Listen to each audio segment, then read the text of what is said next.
KBS 한민족 방송을 사랑해 주시는 동포 여러분, 안녕하셨습니까?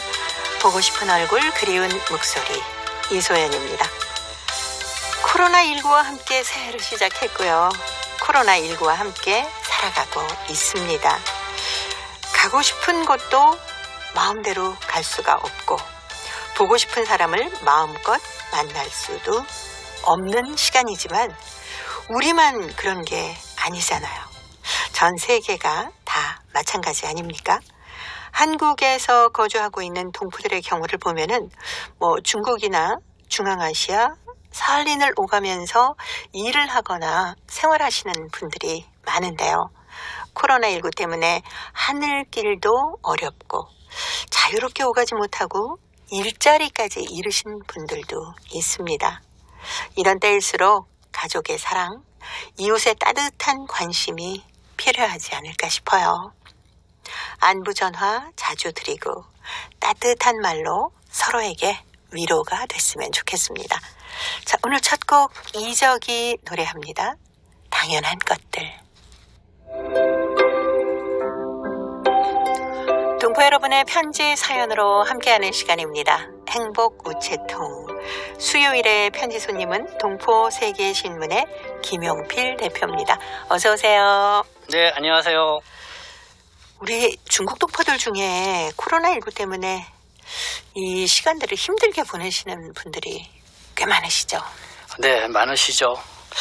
참 걱정이에요. 이 체류 기간이 만료가 돼서 네. 중국에 갔다 와야만이 다시 좀 정상적인 생활을 하실 수 있는 분들이 많이 계신데, 중국에 가기도 힘들고, 네. 그리고 갔다 와서도 또 상황이 어떻게 될지 잘 그렇죠. 모르니까요. 참 암흑 속에 이 동포분들이 생활을 하고 있다, 이렇게 생각이 듭니다. 네.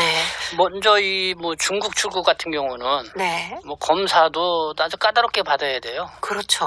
핵산 검사도 받아야 되고, 네. 그다음에 혈청 검사도 받아야 되고, 그래서 48시간 이내에 받아야 되죠. 그렇게 해가지고 대사관을 통해 가지고 또 녹색 무슨 안전 QR 코드를 또 네. 받아야만이 비행기를 탈 수가 있다고 그러죠. 또 타고 가면은 중국에서도 한 14일 격리를 해야 되고, 네. 비용도 많이 들고 절차도 까다롭고, 그렇죠. 그런 상황인데, 그래서 한국 출입국에서는 이 방문 취업 동포 같은 경우, 네. 그 가족들 있잖아요, 같이 네네. 방문 동거하고 있는 가족들은 출국하지 않아도 된다, 이렇게 사람들을 배려를 해줬다가, 이 방문 취업 체류 동포들도 출국하지 않아도 된다. 네. 코로나19 이 특수 상황이기 때문에. 근데 또 일을 하면 안 돼요, 또.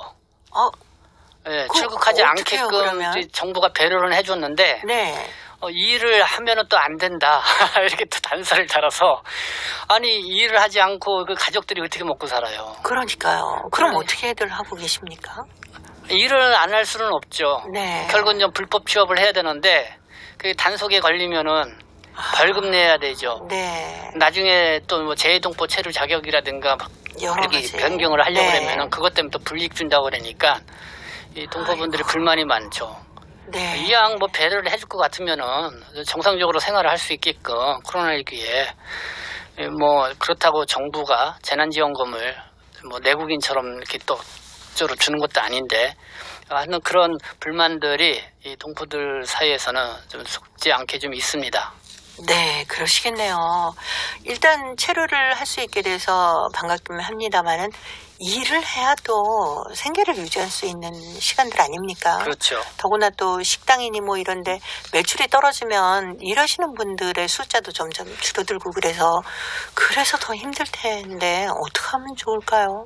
그러니까 개인적으로는 그런 어려움이 있죠. 그러니까 이게 줄줄이 자영업자들도 힘들어지는 거죠. 그만큼 네. 소비가 이루어지지 않으니까요. 특히 중국 동포들이 밀집 거주하고 있는 지역은 소비자가 대부분 중국 동포들인데 그만큼 소비도 줄어들고 그러니까 이러므로 이 동포 사회가 상당히 어려움을 또 나서 위기를 맞고 있다. 네. 이렇게 또 저는 이렇게 진단을 하고 있습니다. 네, 특히 또 김용필 대표께서는 그런 그 분들하고 자주 만나시고 어떤 해결책을 좀 연구하고 의논하기 때문에 피부로 많이 느끼실 것 같습니다.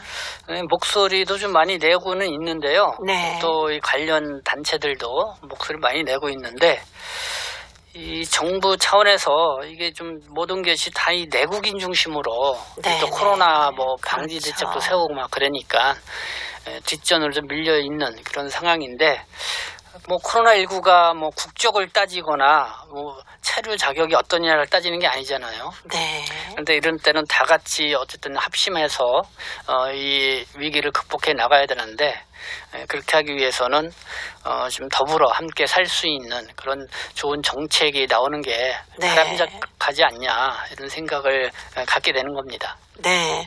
지금 정말 힘드신 분들이 많으실 것 같아서 마음이 너무 안타깝습니다. 거기에다가 지금 뭐 국민건강보험 네. 이게 또 국민건강보험은 지역가입자인 같은 경우는 매달 또 12만 원씩 넣어야 돼요. 아, 소득이 없으니까 그게 또 연체되면은 또 병원에 가게 되면은 또 건강보험 혜택을 못 받는 거예요. 네.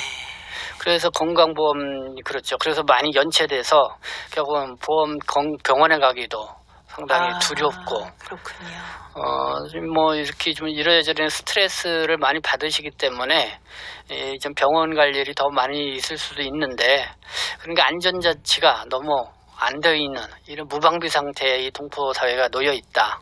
네. 그래서 제가 옆에서 볼 때 참 너무 안타까운 상황들을 저한테 이렇게 가끔씩 이렇게 고충 상담차 전화 주시는 분들 보면은 네. 그러니까 이분들이 이렇게 내가 어려움을 겪고 있는 거를 들어주는 것만으로도 감사하다 그렇죠, 이렇게 그렇죠. 얇게 하시는 분들도 있습니다. 네. 이런 때일수록 정말 따뜻한 위로의 말 한마디, 손 한 번 잡아주는 일이 참 중요하네요. 네, 그렇죠. 뭐 그렇게 하면서 실질적으로 좀 정부가 네. 좀 넓게 생각해서 이 동포들을 또 국내 체류하고 있는 외국인들에게도 관심을 좀 더 가질 필요가 있다. 이렇게 강조해서 말씀을 드리고 싶습니다. 네. 자, 이제 수요일에 행복우체통 열어보겠습니다. 첫 번째 사연이 사할린 동포분이 보내오셨어요. 오늘 처음으로 편지를 주신다고 했는데 대한민국 경기도 파주시 손정자 씨가 보내오신 사할린에서의 가을이란 글입니다. 제가 먼저 소개해드리겠습니다. 우리는 2009년 12월 부모의 고향인 한국으로 영주 귀국을 했다. 부모들이 그토록 애타게 돌아오고 싶었던 고향. 결국 오지 못하시고 러시아에서 돌아가셨다.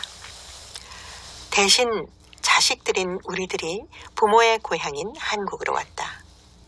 처음에 모든 것이 낯설고 어색함만 느꼈던 우리는 10년이 지난 지금 고국에서 따뜻하고 평화로운 여생을 보내고 있다. 그래도 우리는 사할린에서 태어났고 60년 넘게 거주를 했으니 그 땅은 언제나 그리운 곳이다. 또한 형제들, 자식들, 손주들이 거기에서 생활하고 있다. 우리가 살았던 개인 집도 있어서 더구나 더 가고 싶은 곳이다. 그래서 나는 남편과 함께 매년 5월부터 10월까지는 사할린에서 지내고 있다. 밭에다가 감자, 당근, 양배추, 토마토, 오이, 고추, 무 등 각종 채소를 심는다. 5월부터 9월까지는 심고 가꾸는데 쉴 새가 없다. 그래도 물 맑고 공기 좋고 경치가 아름다워서 힘든 줄 모르고 일을 한다. 눈 깜빡할 새 석 달이 흘러가고 9월이 온다. 사할린에서의 9월은 참 특별한 달이다. 여름에는 때로 비가 많이 오고 쓸쓸한 날씨도 있지만 9월 달에는 산과 들이 단풍으로 물들어서 눈부시게 아름답다. 가을은 어디나 아름답겠지만 사할린의 가을은 너무나도 아름답다. 우리가 태어나서 자란 곳이라서 그럴까? 또한 9월은 추수를 할 때다. 여름 내 정성껏 길러낸 채소들을 거둬야 한다. 먼저 감자를 캐고 당근을 뽑아서 햇볕에 잘 말린 후에 상자나 자루에 넣는다. 오이와 토마토는 대부분 통조림을 한다. 마지막으로 10월 중순에는 김장을 한다. 그리고 한국에 갈 준비를 한다. 공항까지 가는 길에 추수한 채소들과 통조림, 김치, 이 모든 것을 자녀에게 실어다 준다. 공항이 있는 유즈노 사할린스크시에 살고 있는 아들 집에서 하룻밤 머물고 한국에 온다.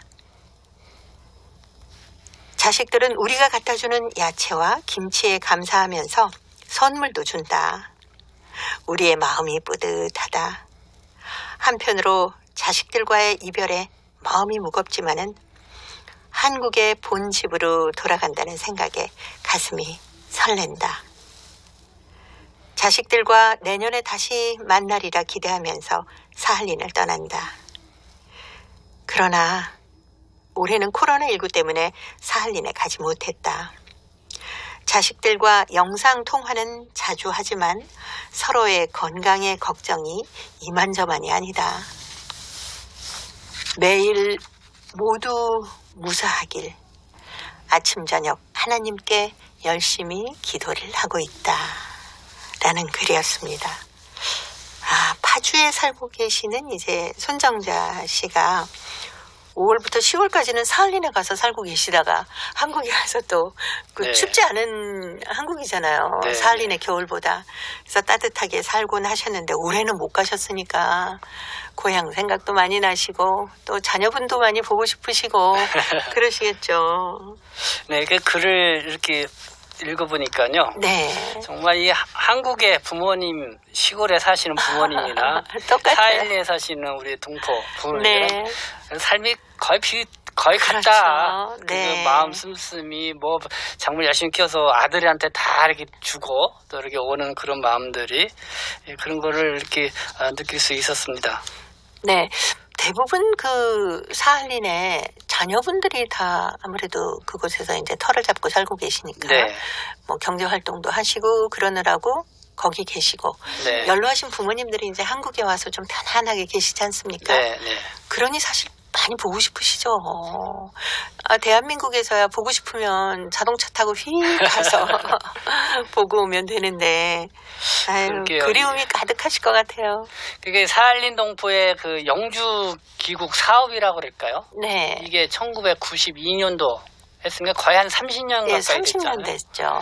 그래서 지금 한 4,400여 명 정도 어떻게 보면은 동포 1세 분이라고 볼 수가 있는데 네. 이분도 오셨고 그 중에 그래도 세상에 한 1,900명 정도가 이렇게 좀 떠나셨대요. 네. 그러니까 실질적으로 한 3,000명이 좀 안 되게 예. 계시는 건데 근데 이분들의 문제는 그러니까 뭐 이렇게 여기 임대 주택도 주고 이렇게 노인분들을 살 수는 있지만은 자녀들이 오는 게 안 되는 거죠.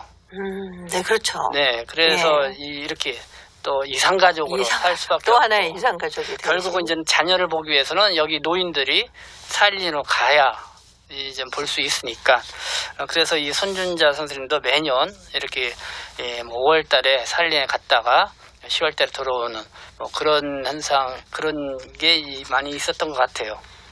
근데 올해부터는 사할린 지원 특별법이 시행이 되잖아요. 네.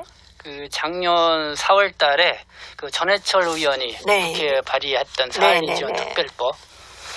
그래서 여기에 이제 영주 귀국한 그 자제 또 배우자 그래서 이제 직계비서 여기까지 또 이렇게 초청해서 그 같이 좀 거주할 수 있게끔 네.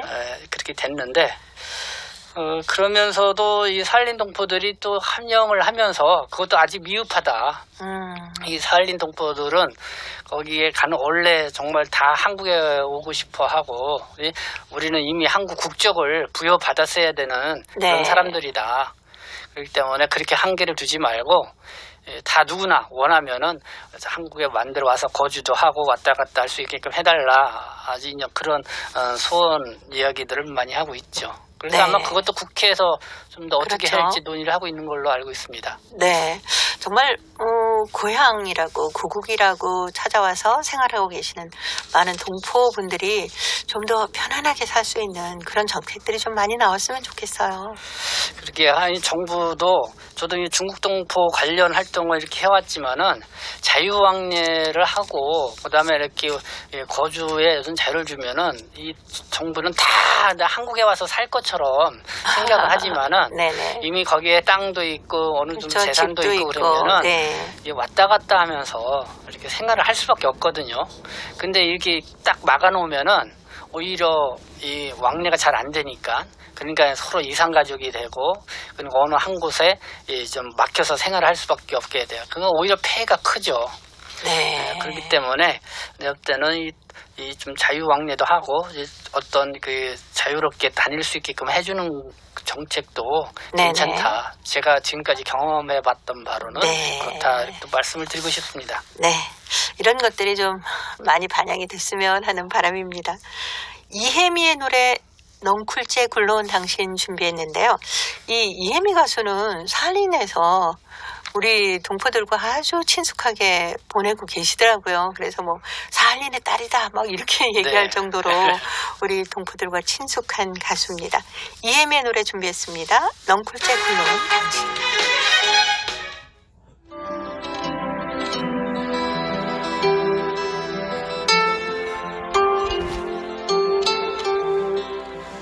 동포 여러분의 따뜻한 사연으로 아름다운 추억을 만들어 드립니다.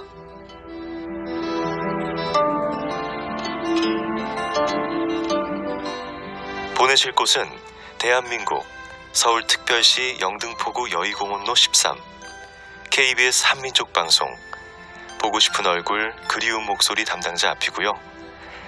인터넷 주소도 알려드립니다.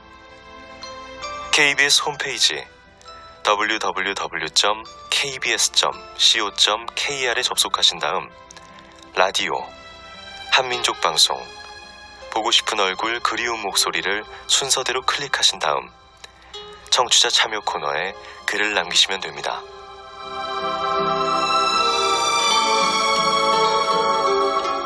정다운 이야기와 아름다운 음악이 있는 보고 싶은 얼굴 그리운 목소리 동포 여러분과 늘 함께하겠습니다.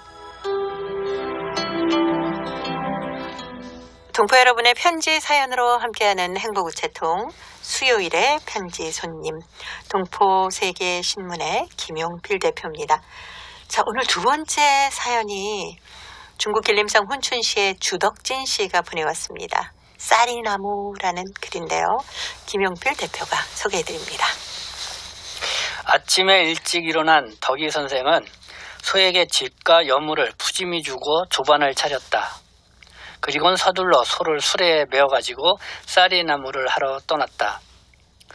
노릇꼬리만한 겨울해는 서두르지 않으면 해지기 전 귀가하기 바쁘니 말이다. 기온이 영하 30도를 웃도는 아침 날씨는 꽤나 맺잡다. 모자 가장자리엔 금방 새 하얗게 입김이 서리고 사람이나 소의 코에선 흰 김이 코끼리 상아처럼 길게 뿜겨 나온다. 유난히 맑은 하늘엔 성애꽃이 별처럼 반짝반짝 춤추는데 길 가나 산야에 성애를 뒤집어 쓴 나무들이 하얗게 소복 단장하고 있어 마치 동화사기에 돌아선 듯 무지 황홀한 분위기이다. 문득 빠드득 발로 눈을 빻는 소리가 멎자 소가 제자리 걸음하고 있는 것을 발견한 덕이 선생은 희초리를 들어 짱 하고 소 궁둥이에 한매 갈겼다. 그러다 충격을 받은 소가 걸음에 박차를 가하고 수레도 덩달아 덜커덕 언 땅에 바퀴를 부딪히며 덜커덕 타령에 신난다. 미련한 소 같지만 일가기 싫어 쓰는 약은 수다. 덕이 선생은 오늘 사흘째 쌀이나무 부업하러 간다. 타작을 끝내자 사람들은 마치 타작과 함께 모든 것이 끝난 것처럼 모여앉아 화토장, 마작패를 만지작거리며 쌀이나무 부업 같은 데에는 관심이 없다. 한 것은 묵달밭이 황폐되면서 쌀이나무도 태화되어 적어지는 데다 쌀이나무는 옷과 신을 턱없이 소모하기 때문이다. 하지만 덕이 선생은 거의 해마다 쌀이나무 부업을 하고 있다. 네. 중국 길림성 훈춘시의 주덕진 씨가 보내오셨던 쌀이나무였습니다. 영하 30도나 되는 그 추위 속에 소도 일하러 가기 싫을 거 아니겠습니까? 날씨는 춥고 그러니까. 네, 그래서 약은 꾀를 쓰면서 네. 이렇게 걸음걸이를 막 늦추고 있으니까 네, 채찍질 한 대 맞았군요. 그러니까 영하 30도면은 뭐 소도 움직이기 싫어하죠. 그렇죠. 이게 네. 김만 내붙으면 바로 고드름이 생길 거 아니에요. 네, 추수를 끝내고 다른 사람들은 다 좀 이렇게 이 겨울에 네. 방에 모여서들 뭐 화투도 하고 마작도 놀고 있다라고 했는데 여기서 덕이 선생이라는 것은 편지를 보내오신 주덕진 선생님이 아닌가라는 생각이 들어요. 그래도 이 추운 날에 이 쌀이나무 좀 하러 가시는 그 모습이 참 재미있고 이 서하고 이렇게 가시는 모습이 아주 눈에 선하게 그려집니다. 네, 예전에 우리 시골에서 많이 보던 모습 아니겠습니까? 저도 어릴 적에는 정말 쌀이나무 많이 하러 다녔어요. 네, 그러면은 쌀이나무를 참 이 시골에서는 쓸모가 많이 있죠. 그렇죠. 그래서 그거를 빗자루도 만들기도 빗자루 하고 많이 만들고. 그리고 담도 이렇게 쌀이나무로 엮어가지고 담도 세우기도 하고 그리고 여러 가지로 많이 활용을 했던 것 같아요. 네, 뭐 바구니 같은 것도 만들고 그렇죠. 그러지 않습니까? 네. 그러니까 그 쌀이나무를 이렇게 이제는 가마솥에다 이렇게 삶아서 네. 그러면 이 껍질이 이렇게 껍질을 다 벗겨지거든요. 벗겨서. 네, 그러면 그걸로 이렇게 뭐 바구니도 만들고 뭐 여러 가지 생활용품들을 만들고 네. 그랬던 게 있죠. 네. 편지 속에 보니까 이 쌀이나무를 하러 다니시면서 옷과 신을 턱없이 소모한다 했는데 그러실 것 같아요. 한겨울에 이 쌀이나무 하러 다니시다 보면 네. 옷도 많이 막 이렇게 뭐 긁히기도 하고 막 그렇죠. 그러지 않겠습니까? 네. 네. 참 열심히 사시는 모습이다라는 걸 느끼면서 가슴이 뭉클한 그런 사연이었습니다. 코로나19 때문에 사실 또 중국 지역도 비슷한 모습 아닐까요? 일거리 같은 건 어떤지 궁금하네요. 아무래도 이 자생하려면은 자연의 것을 충분히 활용해야 되잖아요. 네. 그렇기 때문에 사실 이렇게 그 어릴 때 저희 시골의 모습을 보면은 정말 겨울을 앞두면은 산이 다 나뭇잎도 다 긁어가고 네. 나뭇가지 다 쳐서 갖고 가고 왜 땔감을 쓰기 그렇죠. 위해서 그래서 이 담장에다가 쌓아놓고 그리고 장작도 펴놓고 막 그랬잖아요. 근데 지금은 저는 산에서 다뭐 전기 난로 쓰고 네. 뭐 이렇게 하니까 안 네. 쓰니까 산이 이제는 그런 게 없죠. 근데 아마 지금은 그런 거 다 이용하라 그러면은 지금 사람들은 잘 모를 수도 있어요. 아주 나이 드신 분 아니면은 네. 뭐 저희 어릴 때 아버님 하는 대로 쫓아다녔으니까 그렇죠. 기억에는 있지만은 네. 오늘 편지를 보내오신 주덕진 선생님 덕분에 아마 방송을 듣고 계시는 많은 분들이 그래 우리 고향에서는 진짜 한겨울에도 저렇게 지냈었어 하면서 좀 마음에 고향을 담지 않으실까 싶어서 흐뭇한 사연이었습니다. 덕분에 아마 고향 생각들 많이 하고 계실 것 같아요. 그렇게 이 편지처럼 우리 한국 여기도 정말 한때는 영하 30도까지는 아니어도 뭐 영하 한 20도까지는 내려갔던 네. 적이 또 눈도 펑펑 쌓이기도 하고 참 그때가 그리워요. 그렇게 하면서 이제 아버님하고 같이 산에 나무로 하러 가고 네. 참 그런 시대가 다시 돌아왔으면 좋겠다. 너무 이 발전이 되다 보니까 온난화가 돼서 그런지 뭐 그런 것들이 많이 사라져서 또 한편으로는 아쉬운 생각인데요. 네. 이 자연과 더불어 사는 그 시대가 행복했던 것 같습니다. 네. 김원중이 불러주는 고향 들으면서 동포세계신문의 김용필 대표와는 또 다음 주에 뵙도록 하겠습니다. 고맙습니다. 네, 감사합니다.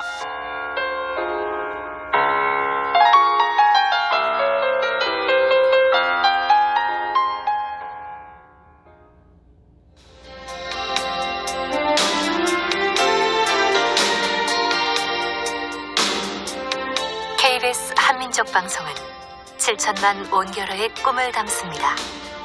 지구촌 곳곳으로 뻗어나간 한민족의 중심 채널 KBS 한민족방송은 더 나은 미래를 위한 초석이 되고자 합니다. 여기는 대한민국 서울에서 보내드리는 KBS 한민족방송입니다. KBS 한민족 방송 보고 싶은 얼굴 그리운 목소리 함께하고 계십니다. 중국 동포 사회의 새로운 소식을 통신원들과 전화